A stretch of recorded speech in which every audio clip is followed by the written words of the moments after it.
जैसे ही आप कोविड अस्पताल में, लोकनायक अस्पताल में जब आप पहुंचेंगे तो ये पहला एरिया है जहां पर पेशेंट्स को ट्रीट किया जाता है, जहां पर पेशेंट्स का असेसमेंट होता है। तो जो भी पेशेंट आता है उसको इस दीवार के पीछे एक ऐसा रूम बना हुआ है, खुला हुआ है, वहां पर वो जैसे ही बाहर से आएगा तो वहां पे जो पीपी पहने लोग हैं वो उसको इधर लेकर जाएंगे।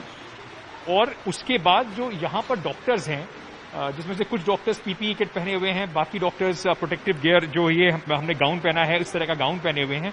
तो जो पीपीई किट पहने डॉक्टर्स हैं, फिर वो यहां से इस दरवाजे से होते हुए उधर जाएंगे, उसका रेड एरिया में, उसको रेड एरिया बोलते हैं, वहां पर हमारा पीपीई किट के बिना जाना अलाउड नहीं है। और वो जाके वहां पर उन पेशेंट्स का इनिशियल असेसमेंट, जो शुरुआती उनकी जांच है, वो करते हैं, देखने के लिए कि कितनी सिवियरिटी है, किस तरीके के सिम्टम हैं।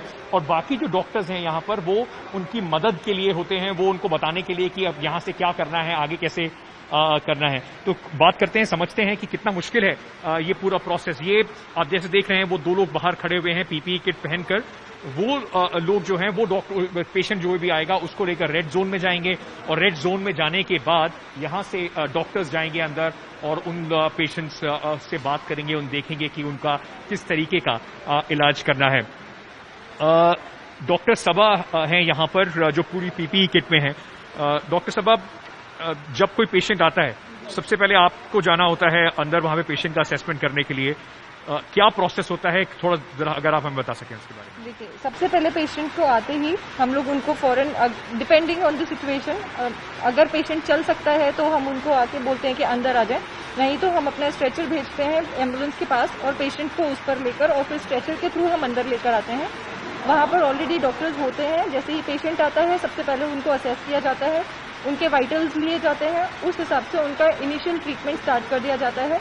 मीनवाइल दूसरे डॉक्टर्स को उस एरिया के थ्रू हम लोग अपने साइंस के थ्रू बताते हैं पेशेंट की कंडीशन कैसी है, उस हिसाब से वार्ड्स डिसाइड किए जाते हैं।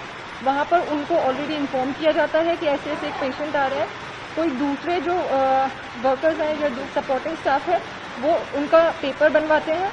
उस पेपर आते ही दूसरे डॉक्टर पेपर वर्क स्टार्ट करते हैं, जब तक सारे वाइटल्स और सब इनिशियल ट्रीटमेंट दिया जाता है। जैसे ही पेपर वर्क हो जाता है, फॉरन पेशेंट को रिस्पेक्टिव वार्ड्स में शिफ्ट कर दिया जाता है। आप पूरी पीपीई किट में हैं, क्योंकि आपको पेशेंट से डायरेक्टली कांटेक्ट में आना पड़ता है। कितना मुश्किल है पीपीई किट में, मतलब कितना समय लगता है पूरा तैयार होने में इस किट के अंदर, और कितने घंटे के लिए आप इस किट में बंद हो जाती हैं? देखिए, हम लोगों को सिर्फ पीपीई किट पहनना नहीं होता है, इसका भी पूरा एक प्रोसीजर होता है, डॉनिंग और डॉफिंग, उतारना और पहनना। उसके लिए हर एक प्रोसेस, हर एक स्टेप में हम लोगों को प्रॉपरली हैंड सैनिटाइजेशन करना होता है, सैनिटाइजर यूज करने होते हैं।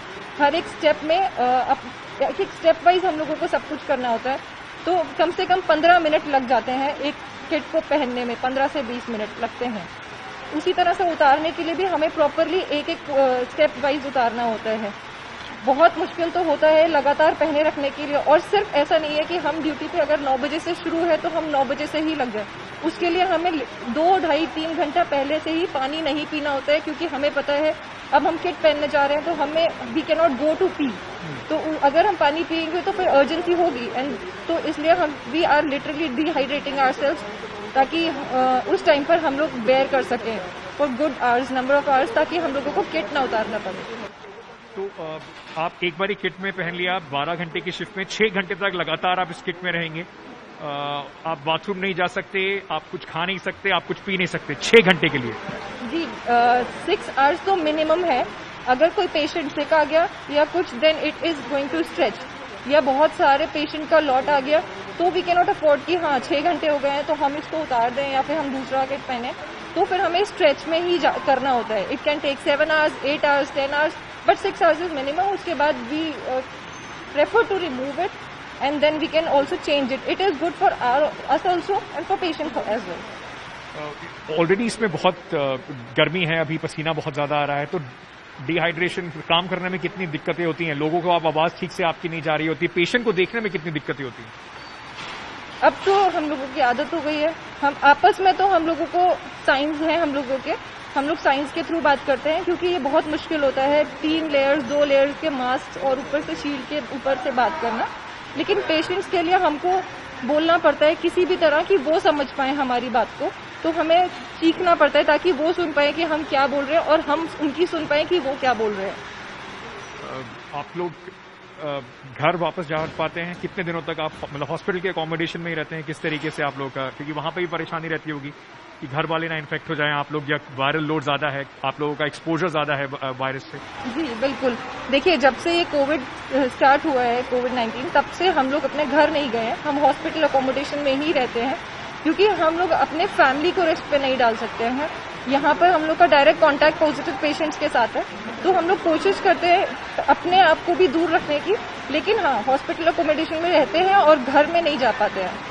We are now going to change out of these scrubs as well, but 30 minutes into the PPE kit, it was very, very difficult to function. And I just want to show you something.